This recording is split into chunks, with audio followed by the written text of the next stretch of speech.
সকলকে ঝুঝু এবং নমস্কার। আপনারা সকলে কেমন আছেন?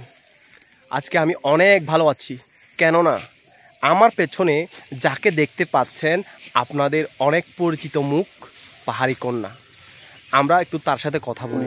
অনেক দিন পর তাকে আমি দেখতেছি, সে এই যে ধান খেতে ধান কাটতেছে, আর সাথে আমার মা আছে ওই যে দূরে, আমার মাকে দেখা যাচ্ছে, আমার মাও ধান কাটতেছে। তো আজকে দেখি আমাদের জমিতে আমরা বাম্পার ফলন পেয়েছি, তাদের কেমন লাগতেছে, তাদের ফিলিংসটা একটু জেনে নিই। চলুন তাদের সাথে একটু কথা বলি। এই যে আমার মা ধান খাটতেছে, আমার খুব মজা লাগতেছে। আমি জানি আমি কতটা ভালো করে ধান কাটতে পারি, আর আমার মা তো খুব এক্সপার্ট। এই যে কত সুন্দর। মা তোমার কেমন লাগতেছে বলো? ভালো। ও এই বছর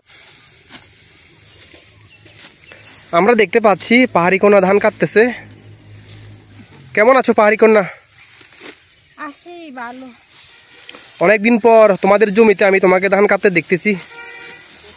এবছর তোমাদের ধানের ফলন অনেক ভালো হয়েছে, তো আগামী বছর কেমন হবে বলে মনে হচ্ছে?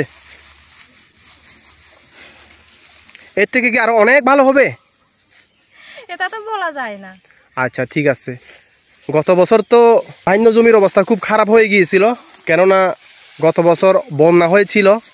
তো এবছর তো সেরকম কোনো বন্যা দেখা দেয়নি, তাই ধানের ফলন অনেক ভালো হয়েছে দেখা যাচ্ছে।